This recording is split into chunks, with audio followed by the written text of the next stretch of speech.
dentro da lente pra eu ver pra onde é que tu tá olhando. Não, mas... tá, dentro da lente. Eu estou vendo os seus dedos. Eu estou vendo os seus dedos. Para eu olhar dentro da lente, eu tenho que chegar mais perto, cara. Sei, mas a direção aí daqui... Mas a direção do olhar, chega mais perto. É difícil a minha direção do olhar, porque a minha vista, ela dança. Olha, agora eu vou tentar olhar, tá vendo? Agora eu tô, é como eu olharia para aqui, né? Para aqui, não é isso? É. Olha, eu estou olhando agora. Agora eu estou vendo a menina lá.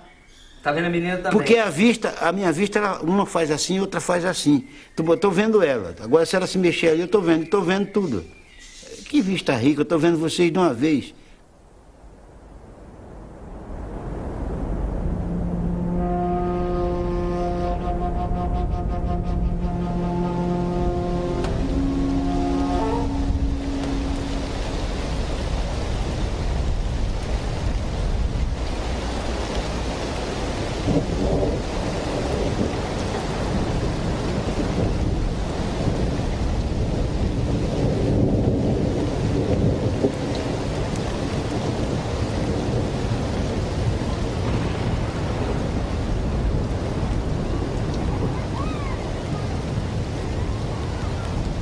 Il y a des anges de la lumière qui sont les médiateurs entre le monde visible et invisible. Et j'allume souvent la bougie pour faire une prière aux anges qui sont médiateurs.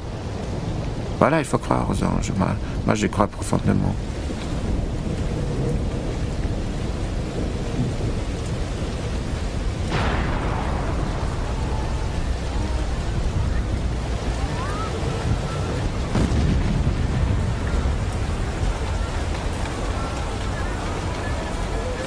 Nós não temos, por exemplo, uns olhos como os tem a águia ou o falcão. Nós vivemos dentro de uma possibilidade de ver que é nossa, que nem vê, supondo que os nossos olhos são olhos sãos, normais, que nem vê nem de menos nem de mais. E para tornar isto claro, eu digo que se o Romeu da história tivesse os olhos de um falcão, provavelmente não se apaixonaria pela Julieta. Porque os olhos dele veriam uma pele que, enfim, veriam uma pele que provavelmente não seria agradável de ver. Porque a acuidade visual do falcão, cujos olhos o Romeu teria, não mostraria a pele humana tal como nós a vemos. A realidade real não existe, na verdade, né? Sempre é um olhar, né? Sempre o olhar é condicionado, né? Então, igual o olhar do homem, né? Vê o mundo de um jeito, dos animais vê de outro, né? A gente tem a ilusão de pensar que o cachorro, né? Quando reproduz no filme, é coisa como se o cachorro estivesse vendo igual a gente, mas não é, né? Cada experiência de olhar é um limite, né? A gente não conhece as coisas como elas são, né? É só mediado pela nossa experiência. Portanto, saber o que é a realidade, bom, se eu acreditar que Deus fez os meus olhos para que eu visse a realidade tal como ela é, então estupendo, mas como nós sabemos que não é assim, não vale a pena estarmos a perder tempo com isso.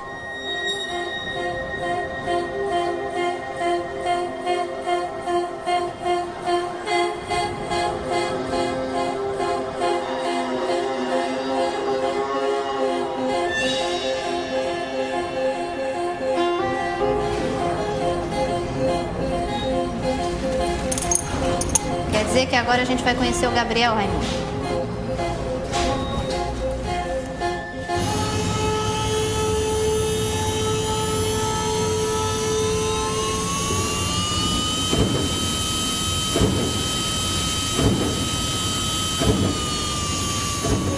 Se o olho é a janela da alma, então você tem que olhar por essa janela com outro olho. E esse outro olho também é a janela da alma. E para você tem que olhar por essa janela com outro olho. Quer dizer, a janela não olha. Quem olha é um olho através da janela. Quer dizer, num certo sentido é uma metáfora complicada que leva a um tipo de coisa que não resolve o problema real de explicar o que é a visão. Porque você vai ao infinito com essa história de janela da alma, entende? E nunca chega, na verdade, a própria alma.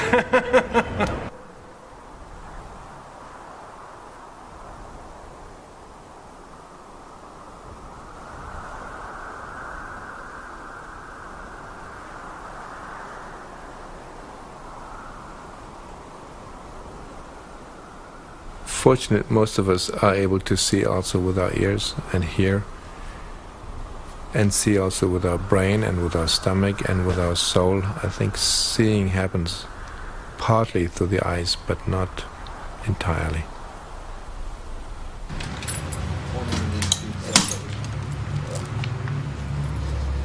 Mais vous n'êtes pas les voyants classiques, vous êtes des aveugles, parce qu'aujourd'hui, on vit dans un monde aveuglé.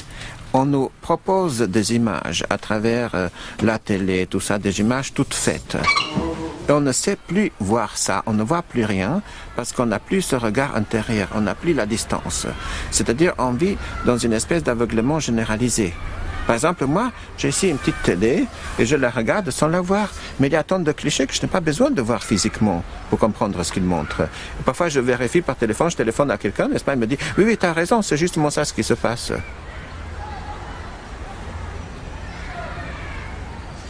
Je suis devenu aveugle à la suite de 2 accidents. Je suis invalide de guerre, n'est-ce pas? D'abord, j'ai un accident à l'œil gauche, après un autre accident à l'œil droit avec détonateur de mine.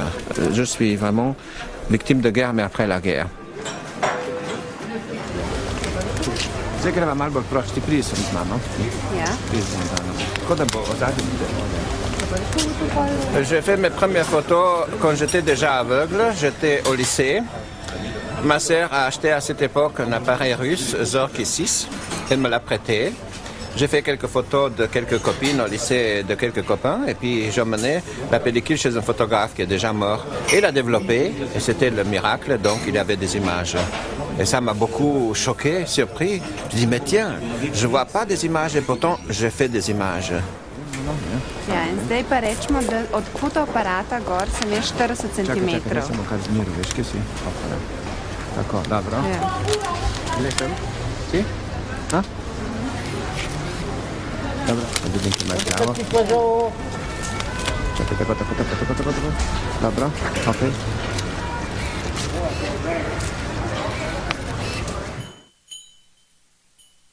Donc ça c'est ma nièce Véronica que j'ai photographiée sur un champ que j'ai vu autrefois. Je lui ai demandé de courir, de danser. Elle avait sur elle une petite clochette que j'écoutais. Donc en réalité j'ai photographié la clochette, mais la clochette ne se voit pas. Alors c'est une photographie de l'invisible.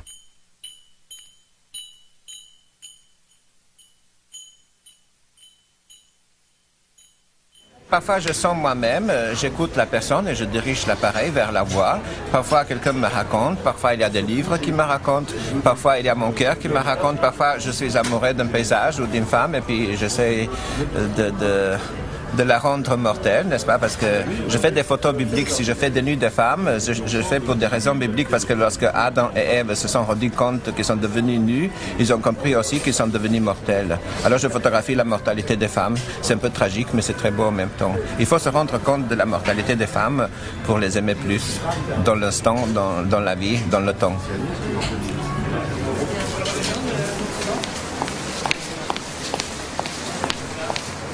Parce que autrefois, je me rappelle quand j'étais un peu plus jeune, j'ai demandé les garçons, est-ce que tu vois une belle fille? Et je suis parfois tombé amoureux d'une fille qui a plu à mes amis et pas à moi. Maintenant, je préfère regarder en direct. Ça, c'est très important. Il ne faut pas parler la langue des autres, pas utiliser le regard des autres, n'est-ce pas? Parce que dans ce cas-là, on existe à travers l'autre. Il faut essayer d'exister à travers soi-même. Est-ce que tu vois quelques beaux hommes ici autour à part moi? Pas du tout, aucun d'autre. Non, une autre question. Là, non, j'espère que tu n'es pas trop triste puisque je ne te vois pas avec le regard physique, mais avec 3 émails. Sinon, moi, je porte ici, tu sais, j'ai un petit miroir hein, que je vais te montrer. Et comme ça, tu peux te regarder dedans. Si jamais l'absence du regard pourrait te frustrer, hein, mais je pense pas. Hein. Qu'est-ce que tu dis? Tu vois? Oui. Hein? Oui, je vois. Oui, mais tu n'en as pas besoin, non? Non.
você nunca se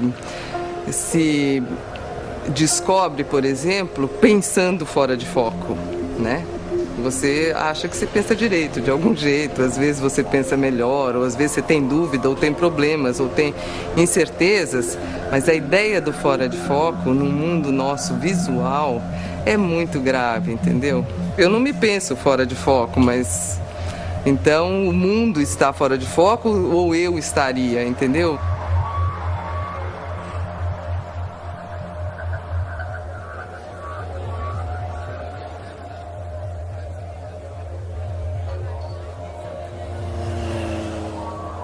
A grande experiência que eu tive assim que aprendi, que usei óculos, a primeira vez que eu pus os óculos, foi notar a quantidade de detalhes que se veem normalmente, que eu não via antes de usar os óculos.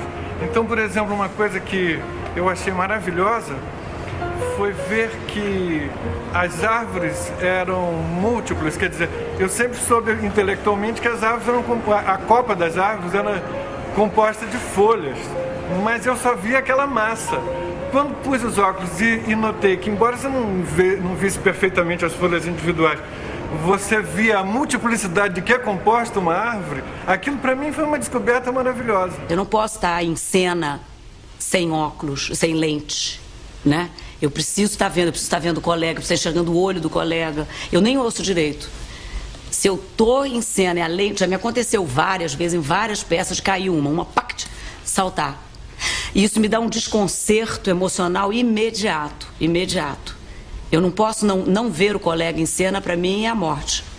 Eu me alimento do que, né? Você está no olho do outro. Por mais que você esteja ouvindo também muito o outro, eu tenho que estar enxergando. A coisa do espelho, de fato, o espelho é uma coisa que pertence pouco à minha vida. Quando você me pergunta se eu olho no espelho, se eu me gosto de óculos no espelho, eu acho que é uma passagem. Eu diria para você que é quase um vulto passando. Não presto muita atenção, não. Não presto muita atenção. E depois, para enxergar alguma coisa no espelho, ele tem que ficar grudado aqui, entendeu? Então, o meu duplo fica muito pertinho de mim. Nunca é um duplo lá longe, assim. Nunca dá esse pedaço. Você está me enxergando aqui? Mais ou menos. Cadê seu óculos? Em casa, guardado. Você não está usando ele? Vergonha. Vergonha. Ah, sim, lembrei. É uma coisa do medo, assim. Essa que eu já falei um pouco, o medo a questão do olhar do outro, né? De o outro achar que eu estava enxergando e não enxergava, né? Isso eu tinha esse medo, assim. Tinha uma coisa assim, eu não sei explicar o que era especificamente o medo, mas eu, por exemplo, quando eu tinha de estar usando óculos, né? E na verdade já não tinha o óculos para isso, mas a vergonha, né? É uma forma de medo, a vergonha, né? Que eu tinha, assim, de colocar o óculos. Assim, sempre foi essa presença do medo, ela está colocada mais como uma coisa mais difusa, né? Se você quiser uma imagem para a sensação, é como se você fosse um adolescente com a cara quadriculada, que eles põem o efeito do computador para não dar identidade. Eu acho que essa é uma imagem que eu acho que é bem própria desse sentimento. And I think you're more aware of framing. Like for a while when I was 30 or so, I tried contact lenses.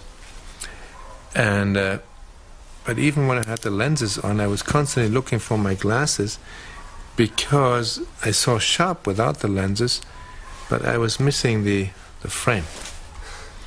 And your viewing is more, your seeing is more selective, I think, and you're more aware of what you actually see. If I don't have my glasses, I feel I see too much, and I don't want to see all that much. I want to be more refrained.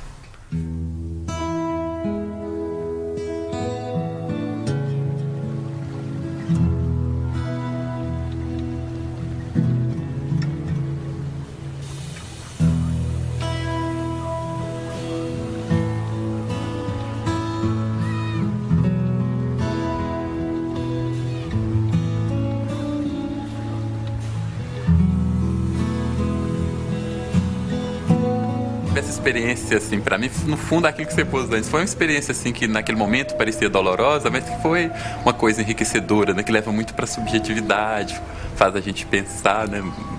Muitas coisas que normalmente não iríamos pensar.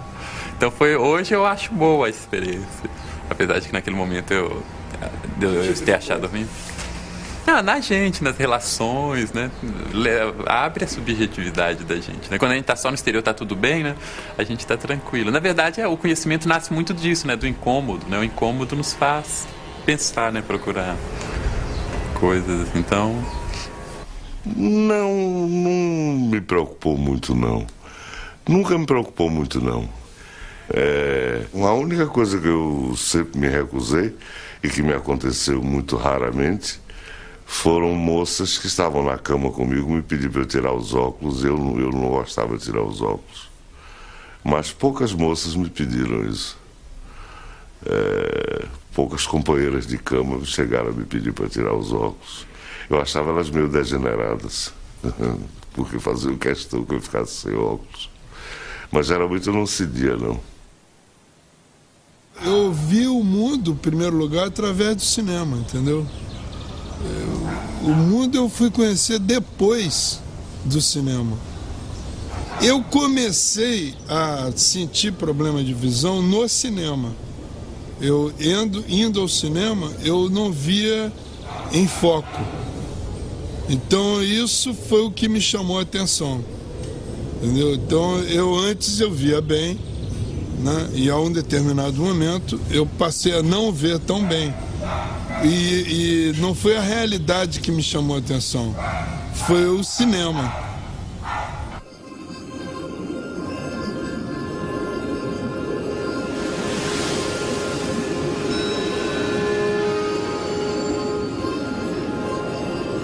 Men who wear glasses are so much more gentle and sweet and helpless.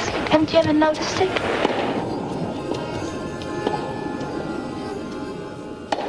The act of seeing and of looking,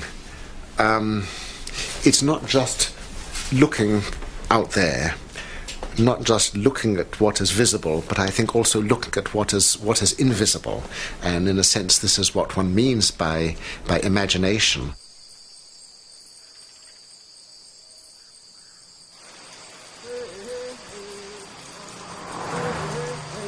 And what I loved so much about books is that whatever they gave you, it wasn't really inside the book.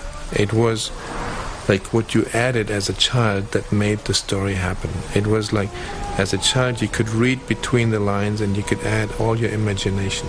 Your imagination really completes the words. And I felt that when I was starting to see movies, I saw them just like that. I wanted to read between the lines and at the time that was possible. The westerns of John Ford, you could read between the images.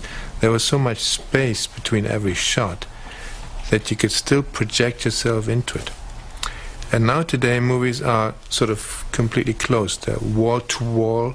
There's no space to dream yourself into it. Most of the films that come out today, they don't leave you any more space. What you see is what you get, and you don't have to dream yourself into them because they come complete.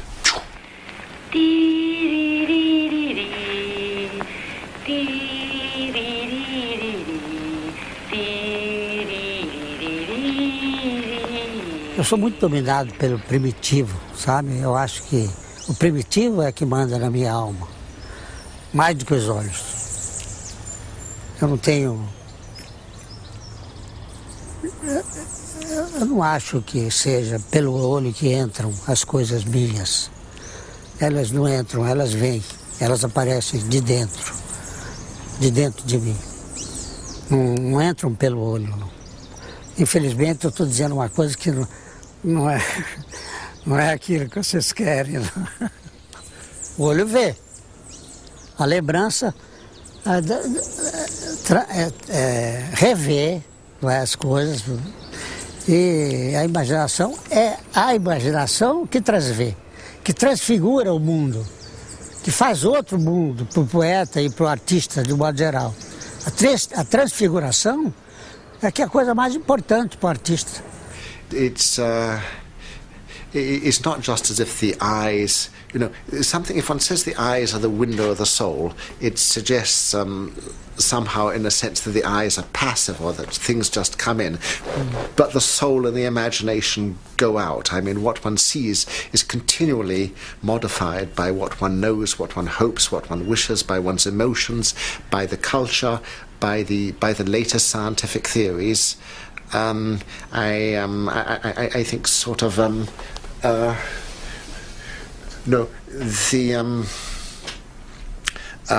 once one has seen iron filings on top of a magnet and what a magnetic field looks like, I think this enters one's imagination in a way.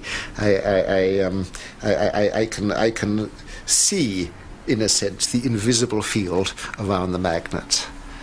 I can't see it, but I can see it. I can see it with the eyes of the mind.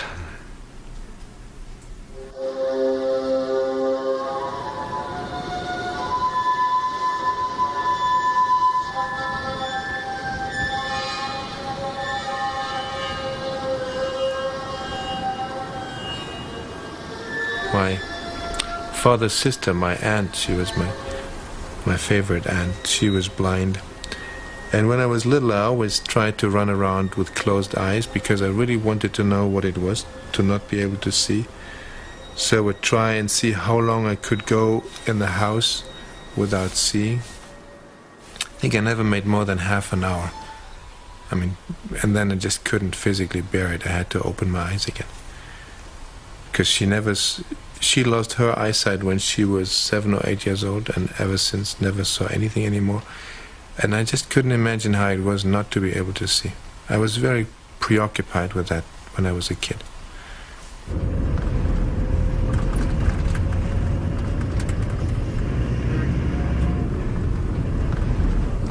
Aí você vai virar a primeira à esquerda agora. Arnaldo, como é que você sabe assim o caminho todo assim, se você não tá vendo? A gente vai fazendo um mapa na cabeça assim. Eu fiz uma maquete de Belo Horizonte. Logo onde é que você puder parar aí, ó. Vou pegar a moça que tá nesse prédio aí. Vocês estão vendo, né? Eu tenho que ficar ligado em outros referenciais, né? Por exemplo, descida, subida, vira, barulho de rua. Então são os meus sinais. Então eu vou construindo essas referências na ideia. Você lembra dessa praça aqui como ela era antigamente? Lembro. Tem o desenho dela na ideia. É uma praça, um largo, cercado com prédios antigos, também do início da cidade. Tem o prédio Niemeyer na esquina, né? Ao fundo dela assim, tem o Palácio da Liberdade, que é o Palácio do Governo. Do outro lado tem, no lado oposto tem onde tem um prédio onde tem um xodó, que é uma sorveteria, uma lanchonete e tal. Eu nasci com retinose pigmentar, e aí por volta dos 17 anos, eu fiquei 17, 18 anos, por aí, 17, 18, 19 anos, fiquei cego assim, de todo.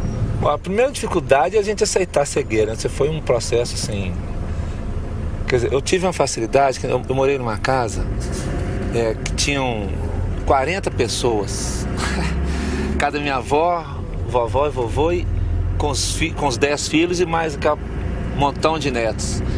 Então isso, de uma certa forma, me protegeu da superproteção, entendeu? De papai e de mamãe, porque não tinha como você ter uma atenção mais para um e para outro, porque era muita gente mesmo. Diariamente eram 50 pessoas que almoçavam, tomavam café. Então era uma briga, uma disputa por ganha-pão. Quando eu nasci, meu pai já tinha muito tempo de não enxergar assim. Ele já estava acostumado mais com isso. De dificuldade, algum momento que foi difícil, assim, não lembro de nenhum, assim. Não teve nenhuma hora que eu pensei como é difícil isso.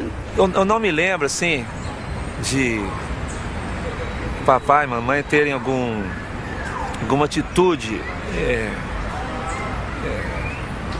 vamos falar assim, que me distinguisse dos meus 7 irmãos, entendeu? Não me lembro, assim.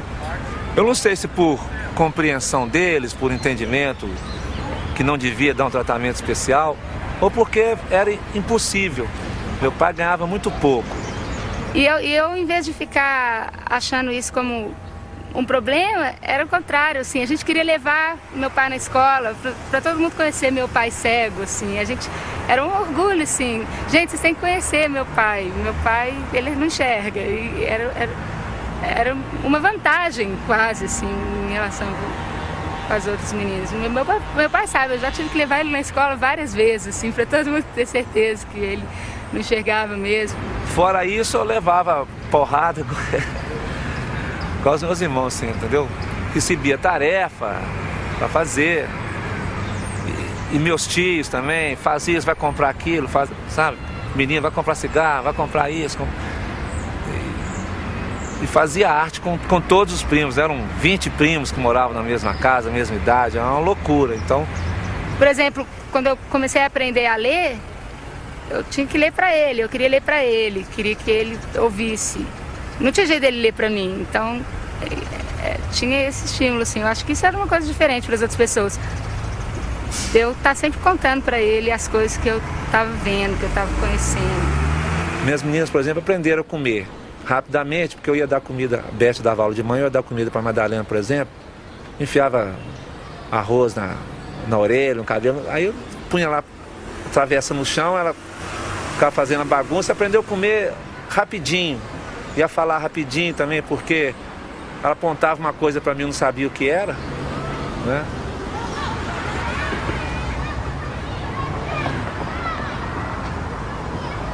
Tem esse fato, essa história com meu pai, assim, que eu sei porque ele me contou.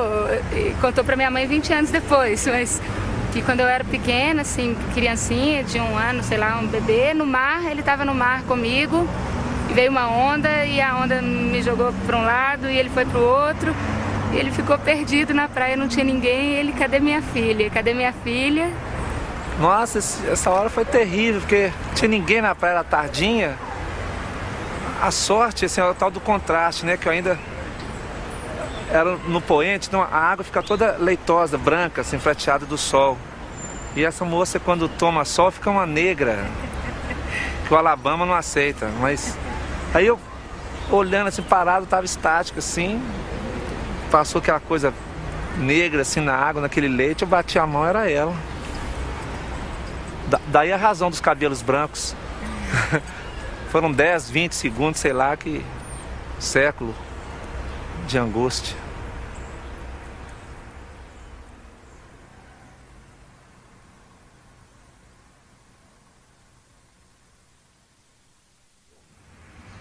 Eu sonho com imagens. Todo lugar que eu vou, eu pergunto para você, não, que cor que é, como é que é, de que forma que é. Aí eu sonho, por exemplo, com sonhos eróticos, né? Você sonho com mulher, com imagens. Seu sonho. É um sonho normal, deve ser normal como que você sonha e tal, né?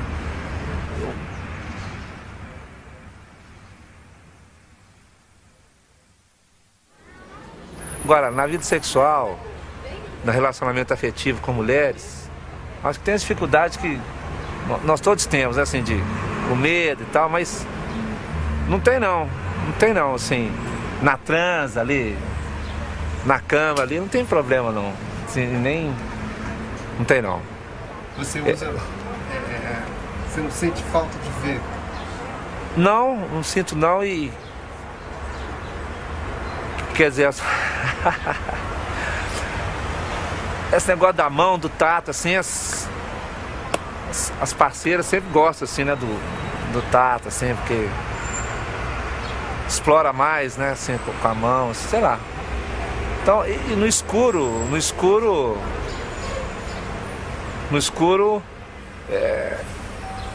a parceira que está comigo ali sempre pergunta, você tá afim de ficar com a luz acesa, apagada? Ela sempre prefere ficar no 0 a 0, né? Ficar igual ali, na maioria das vezes.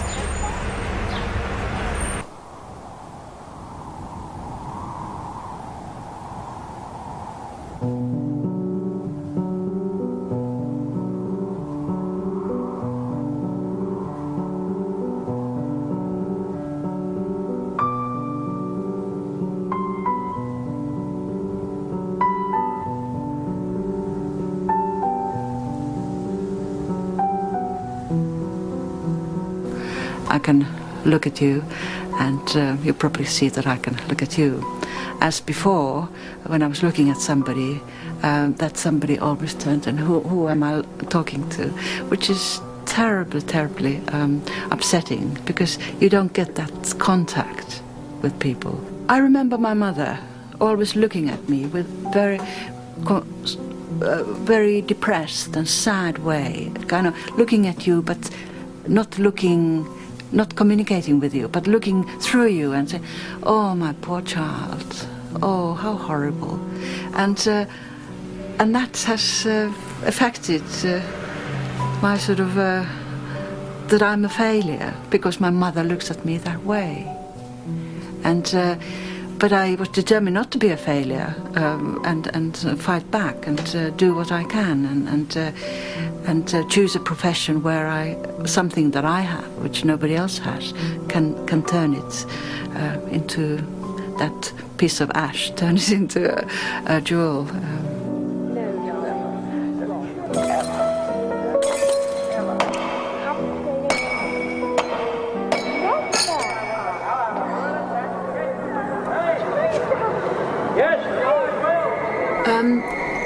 Many Happy Returns it's very much about the trauma of being deformed, but I did make the film for another reason, really. I think, well, in that film, the damage was done mentally to the child by seeing and witnessing things that are difficult and traumatic. You damage your vision in a way, and the film was much about that rather than being deformed.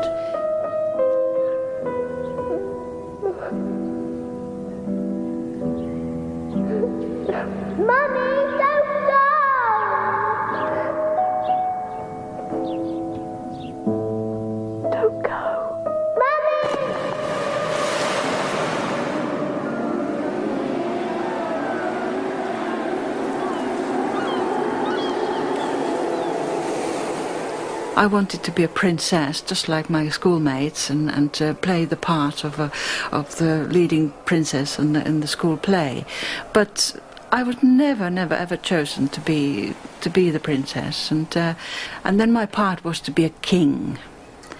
And most of the time on the stage, I was under a grey cloth and being enchanted as a stone. And right at the end of the play, when the spell was broken, I was allowed to kind of raise and be a king for about 2 minutes, and that was the end of the play. And that's my part. So I didn't want. After a while, I did not want to be the leading lady. I started imagining things, and the fact that I'm a filmmaker, and in fact an animation filmmaker, that I play all the parts because I move my puppets or I draw the characters myself. So I'll do the acting for all of the parts, and I love that. Now at last I got that princess role, and which I always wanted at the school. What's the word? The paradox of this all is that now when I had my last eye operation, which was fairly successful, the eye is correct, and nobody's noticed. Nobody said, "Hey, what's happened to your eye? How wonderful." Nobody noticed. So obviously all this trauma has been for what? It's my internal damage. And I guess that's what I've been trying to deal with in that film, that the damage was really, you lost an eye and you became deformed, and your face was like a wrinkled prune because you are ugly, because you have a squint, which nobody noticed. Tragic, isn't it?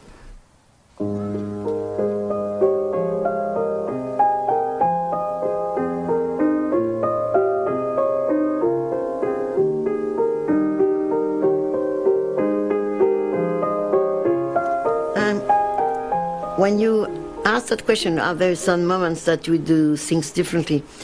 I remember I was shooting Jacot de Nantes, which is, it's called Jacot in other countries. It's the life of the childhood and adolescence of Jacques Demy when he was a child, and they called him Jacot.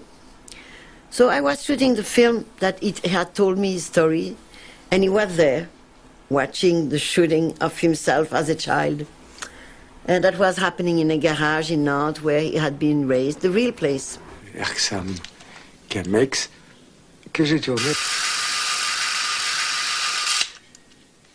Marché image par image.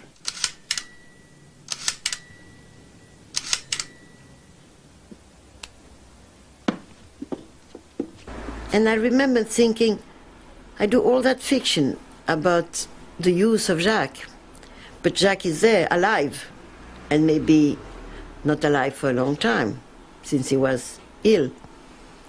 And I thought, like, technique, even literally, you know, when you say, what can you do for somebody? You say, oh, he stayed very near, you know, like, as near as possible to somebody who's suffering or in pain.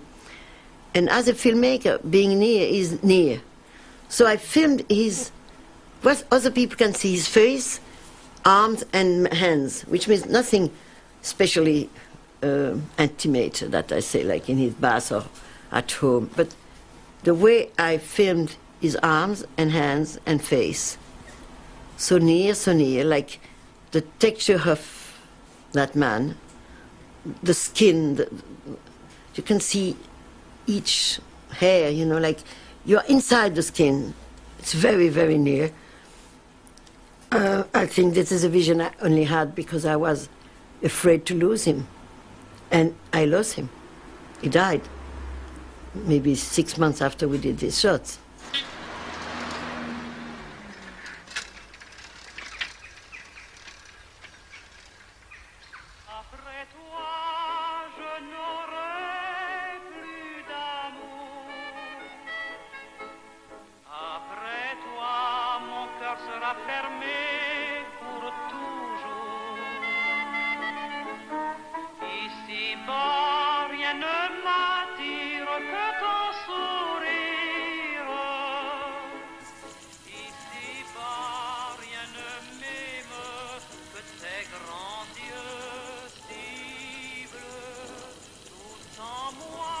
I don't think somebody else could have done exactly the shot the way I made them.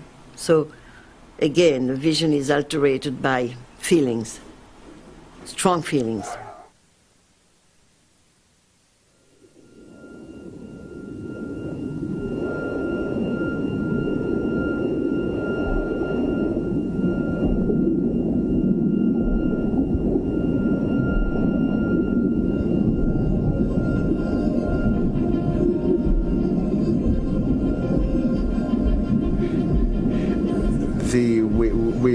We are always sort of emotional creatures, and I think that all of our perceptions, all of our sensations, all of our experiences are charged with emotion and with personal emotion, and I think in a sense the emotion will get coded with the image. Now, interestingly, sometimes the emotion can get separated off from the image. People who have this problem, which is called Capgras syndrome, may fail to recognize their husbands, their wives, their children, and insist that they are being deluded. They will say, you're not really my husband, you look like him, but you're an imitation. You're not real. You've taken his place. Now, what seems to happen here is that the emotional feeling of warmth and familiarity is missing. There is visual recognition, but no emotional recognition. And in this situation, the person is thrown into a contradiction, and they have to infer that they are being deceived, that this is a trick of some sort. And I think this brings out that visual recognition and visual memory and every form of perception has to be inseparably linked with emotion. And that if it gets separated from the proper emotion, then there can be a severe breakdown.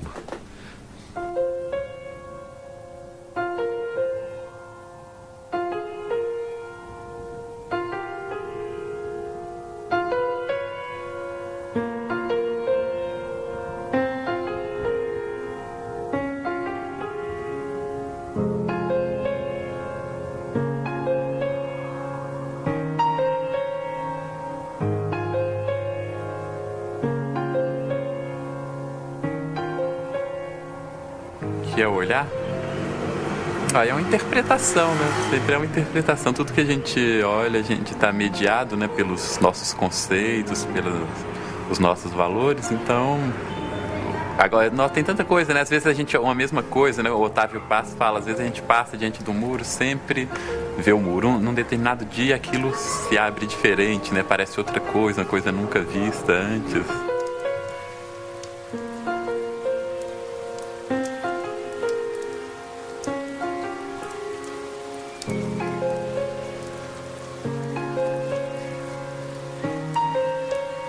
Eu ia muito à ópera no São Carlos, no Teatro de Ópera de Lisboa. Ia sempre lá para o galinheiro, lá para a parte de cima. Não? E onde havia uma coroa, quer dizer, o camarote real começava em baixo e ia até lá acima e fechava com uma coroa dourada, enorme. Coroa essa que, vista do lado da plateia e do lado dos camarotes, era uma coroa magnífica. Do lado em que nós estávamos, não era, porque a coroa só estava feita em 3/4 partes. E dentro, e era oca, e tinha teias de aranha, e tinha pó. Isso foi uma lição que eu nunca esqueci. Nunca esqueci essa lição. É que para conhecer as coisas há que dar-lhes a volta.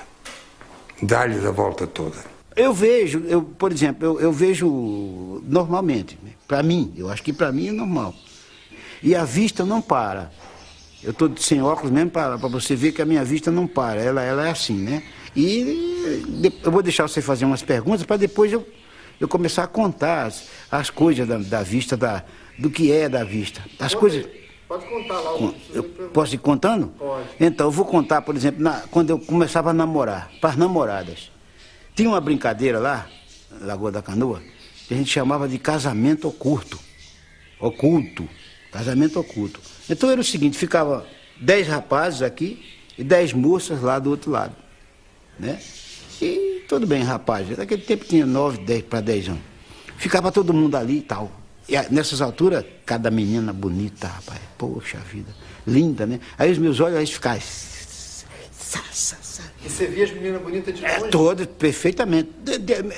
Para essa vista aqui, para a mulher, eu acho que ela melhora um pouco. Dá para ver um pouquinho mais, sabe? Dá para ver um pouquinho mais. Mas a distância era mais ou menos como daqui, aonde estão vocês aí. Então, de repente eu olhava, e eu sei que quando eu olho para as pessoas não sabem se eu estou olhando para elas, para quem é que eu estou olhando. Aí vem a minha vantagem. De eu já estar de olho numa daquelas meninas, ou 3 ou 4, que todas eram lindas, né? Mas sempre tem uma que a gente olha, gostou mais no momento. Eu estava de olho numa, mas o meu olho jamais ia fixar, né, em ninguém. Meu olho não para, né? Aí, de repente, uma se ligava para mim, tinha mais 9 rapazes. Eu não sei que tipo de carisma eu tenho até hoje, que eu tenho muito carisma, graças a Deus, para essas coisas, né? Aí, de repente, a menina... Sou eu, é para mim? Outra é para mim, é para mim? E o que eu queria dizer, você, pode vir você mesmo. Aí às vezes vinha 2, 3 de uma vez. Quando eu dizia você, não dava para eu apontar para 3, né? E vinha logo 2, 3 de uma vez, assim, e eu escolhia aquela lá. Eu, você mesmo, vem cá. O que você acha que afetou, assim, na tua personalidade, de fato, você ter essa visão, assim, diferente? Nada. Eu acho que aumentou a minha personalidade. Porque é aquele negócio, só aumenta quando você acha, quando você sente que é uma coisa que está te prejudicando. Eu nunca senti nada. Esse que eu te falei, a formação, a minha criação já veio assim. Quer dizer, eu nunca senti falta da visão, porque eu não sei como é que os outros veem. Eu não sei como é que as pessoas me enxergam.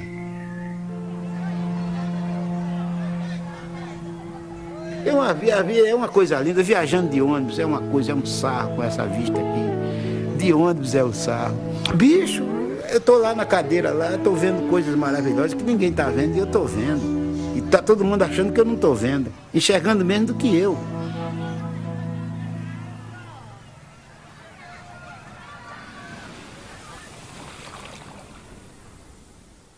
É essa visão interior que eu tenho, agora para explicar bem, é o que a gente desenvolve mais, é a visão interior, claro. A outra você não tem ela muito boa.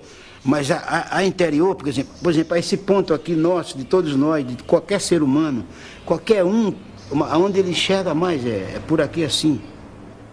Você pode, onde você enxerga mais. E aonde a gente escuta mais, não é aqui não. Aqui é a coisa técnica, aqui é a coisa convencional da terra. Onde se escuta mais é aqui. É aqui, o que nós chamamos de nuca, aqui que a gente escuta mais. Então você pode ver que quando você escuta uma coisa maravilhosa, ou uma coisa ninguém faz assim. Todo mundo faz assim. E a visão essa aqui atrapalha. Atrapalha o que seria a outra visão, a visão interior. Eu me lembro que quando eu tinha os meus 30 e poucos anos de idade, eu disse numa entrevista que até o pessoal, a imprensa veio muito em cima de mim, que queria saber se era certeza, né?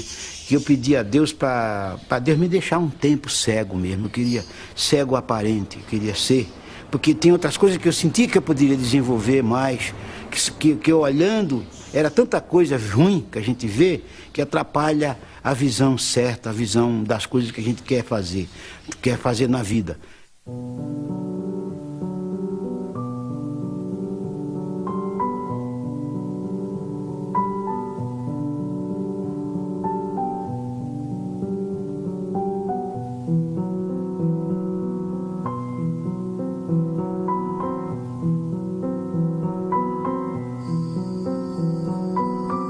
Eu estava num restaurante em Lisboa e estava sozinho até, e de repente eu pensei, e se nós fôssemos todos cegos? E depois, praticamente no segundo seguinte, eu estava a responder, eu respondi a esta pergunta que tinha feito, mas nós estamos realmente todos cegos. Cegos da nossa própria, cegos da razão, cegos da sensibilidade, cegos, enfim, de tudo aquilo que faz de nós não um ser razoavelmente funcional no sentido da relação humana, mas pelo contrário, um ser agressivo, um ser egoísta, um ser violento. Isso é o que nós somos. E o espetáculo que o mundo nos oferece é precisamente esse. Um mundo de desigualdade, um mundo de sofrimento, sem justificação. É melhor, com explicação, podemos explicar o que se passa, mas não tem justificação.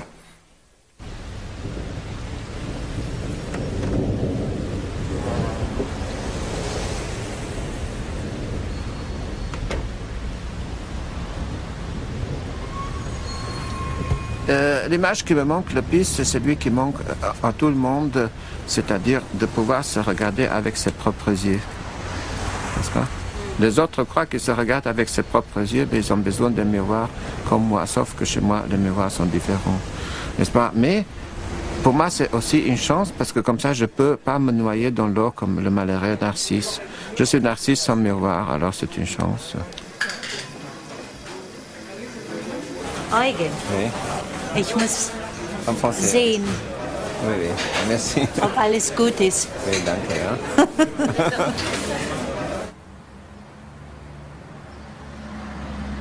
Je l'ai touché, j'ai touché son visage, c'est-à-dire que je l'ai regardé de près. Pour vous qui voyez, je l'ai touché, mais pour moi, en tant qu'aveugle, je l'ai regardé de près. And then he made this photograph, and then when I got the photograph back, the very strange discovery I had was that first he put an owl on my shoulder. So, for instance, my mother always called me, when I was a child, my little owl, because I didn't want to go to sleep at night. I wanted to live at night. I still have that problem. C'est une chose nocturne parce que je l'ai photographiée dans l'obscurité, Hannah. Et puis j'ai mis la chouette de Minerve, d'Athènes, n'est-ce pas, de Minerve pour symboliser la sagesse, à la fois sa sagesse et à la fois aussi le regard qui est construit, qui est fait dans les ténèbres, c'est-à-dire dans le monde des chouettes, dans le monde de la sagesse. And it was at the border of not being me and yet being me. This is very interesting. Because it was he's photographing inner mental pictures.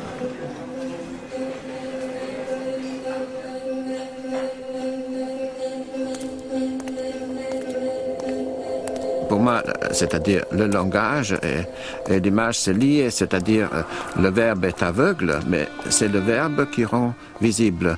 Le verbe étant aveugle, rend visible, crée des images. Grâce au verbe, nous avons les images. Aujourd'hui, les images se créent par elles-mêmes. C'est plus le résultat du verbe. Et ça, c'est très grave, je trouve, n'est-ce pas? Il faut qu'il y ait un équilibre entre le verbe et l'image. Par exemple, Michel-Ange n'a pas vu Moïse. Il n'est pas allé le suivre à Mont Sinaï, n'est-ce pas? Il ne l'a pas vu comment il jette le décalogue sur le veau d'or, mais il a lu le texte. C'est comment ton écriture, Anna? C'est tapé à la machine, donc c'est pas mais c'est pas moi qui l'ai écriture. Mon écriture est un peu illisible. Écris la Hannah, là. Ah, c'est beau, oui. Et puis Shigula, j'ai fait comme ça. Ah, d'accord, oui. Oui, oui.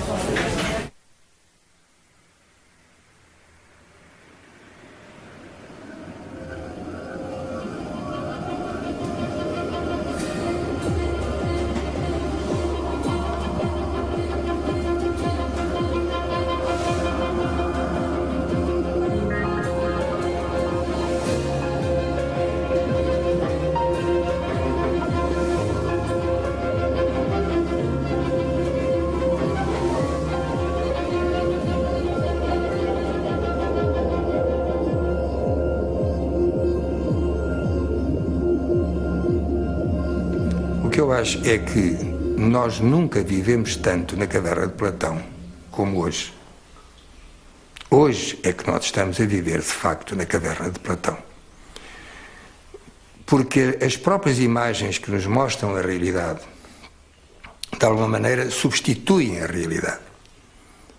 Nós estamos no mundo que chamamos o mundo audiovisual.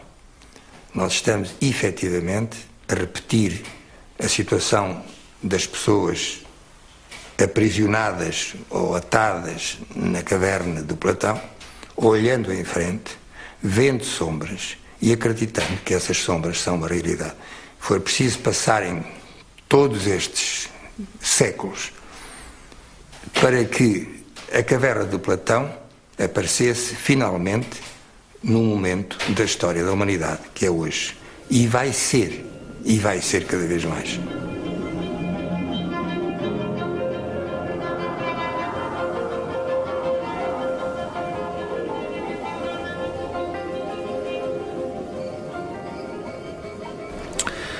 Well, we see so many things out of context. Most of the images we see them out of context. Most of the images we see are not trying to tell us something, they're trying to sell us something. Actually, most of the stuff we see, magazines, television, they're trying to sell us something. But the most basic human need is that something is telling us something. Like a child, when it goes to sleep, it wants to hear a story, not so much because it cares about the story, but the very act of storytelling creates security and comfort. And I think even when we grow old, we still love the comfort and the security that comes out of any story, whatever it's about. the structure of the story creates meaning. And most of our life happens without much meaning, so we're all sort of craving for meaning. Podemos ter no futuro, em pouco tempo, qualquer coisa como 500 canais de televisão. E que isso é realmente notável, digamos, do ponto de vista, sei lá, do que se quiser, do divertimento, da informação, da cultura, digamos, e podemos imaginar até, embora eu tenha algumas dúvidas sobre isso. E eu disse, pois, acho isso importantíssimo, realmente, mas vamos imaginar que eu recebo em minha casa 500 jornais todos os dias. Se eu fizesse uma coisa dessas, as pessoas diriam que eu estava louco. Como é que eu posso ler 500 jornais todos os dias? E que conclusões tiro eu da leitura de 500 jornais todos os dias? Claro, impossível. Nem eu tenho tempo para isso, nem teria proveito nenhum se me entrassem dentro de casa esses 500 jornais. I think it's the same with all the other stuff that we have too much of. I mean, we have too much of many things these days. And the only thing that we don't have enough of is time, but, I mean, most of us have too much of everything. And too much of everything means you get numb. And the overflow of images today means that basically we are unable to pay attention. Basically we are unable to be touched by images. And stories have to be extraordinary to touch us today, because simple stories, we just can't see them anymore. Vivemos todos numa espécie de Luna Park audiovisual, onde os sons se multiplicam, onde as imagens se multiplicam e onde nós mais ou menos, creio eu, que nos vai acontecer, e onde mais ou menos nos vamos cada vez mais a sentir-nos perdidos.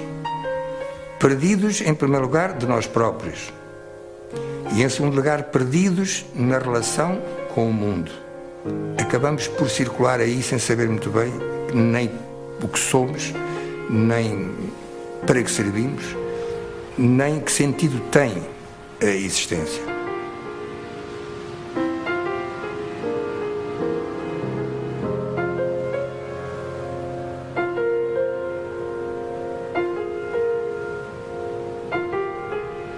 I have another example, again about Jacques Demy. I made a documentary when he was shooting The Young Girls of Rochefort in '66. And I found the images much later, but there is a scene, he's in a bar, and he had bought a new sweater, white sweater. And in that bar there is Catherine Deneuve, lovely, lovely like an angel, with a little striped dress, pink and yellow. She's divine, she's 24, a beauty. And here's Jacques, so proud to have the new sweater. He takes the little tag off and he starts to put the sweater. And he put the sweater, and he put the sweater, and he put the sweater. And I stare on him. And after a while, you don't even look at that beauty Deneuve was there. You just look at a man putting his sweater on, so slowly that it's almost, funny. And I remember in the narration, I said that never a journalist, a reporter, would have kept filming my darling putting his sweater on. Only me. Because nobody would stay to see that. And he does this, and he does that, and he does this. And it's endless, endless. And I stayed. And then when I see that later, much later, and now that he's gone, I was always mad at him because he was so slow. And because I filmed it, I said, well, now I forgive him totally, because now that it's on an image that people can see how slow he was, and people smile, because it's funny in a way, because you really forget Catherine. Just look at the sweater.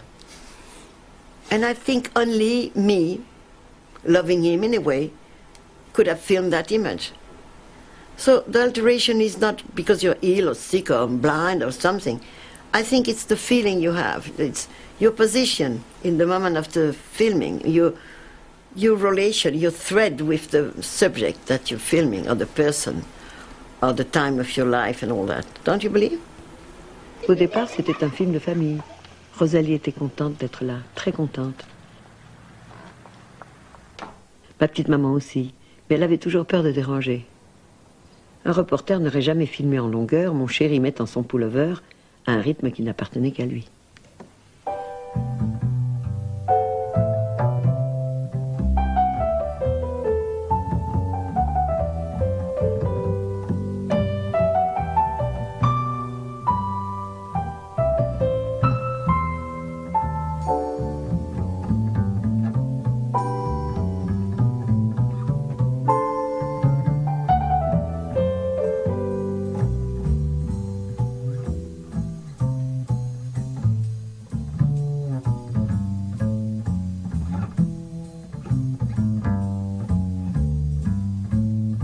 Tem coisa mais simples do que tan. Não tem nada mais simples, né?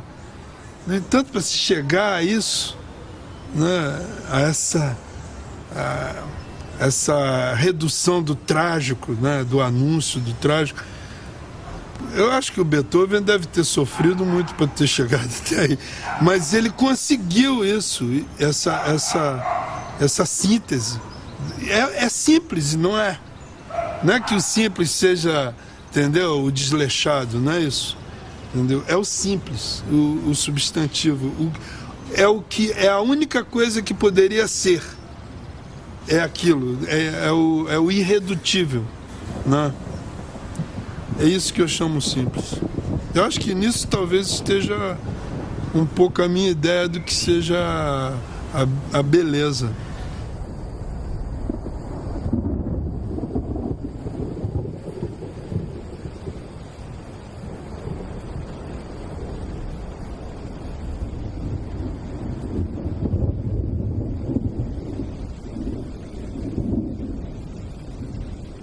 Gasto uma grande parte do meu dia aí no jardim, aí fora, a olhar para as plantas, a acompanhar sobretudo o crescimento delas.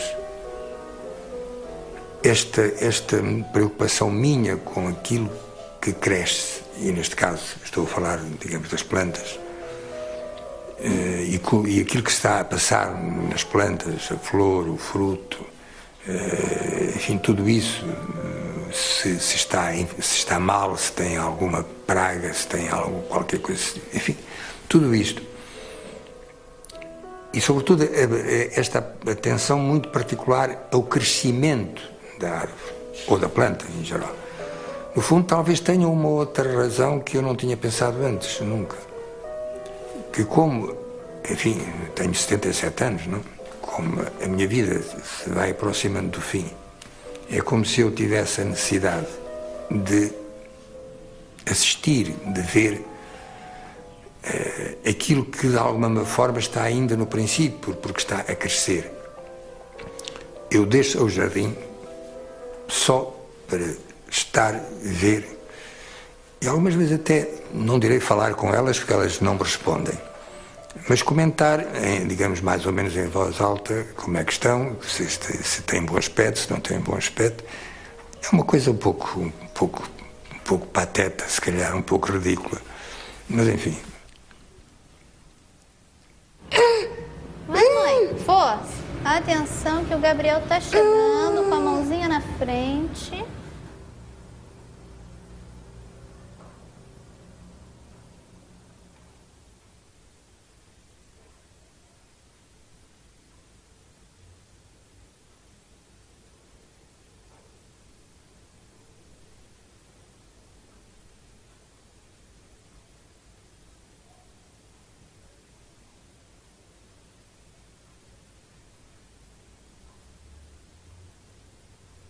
Raimundo, olha pra cá.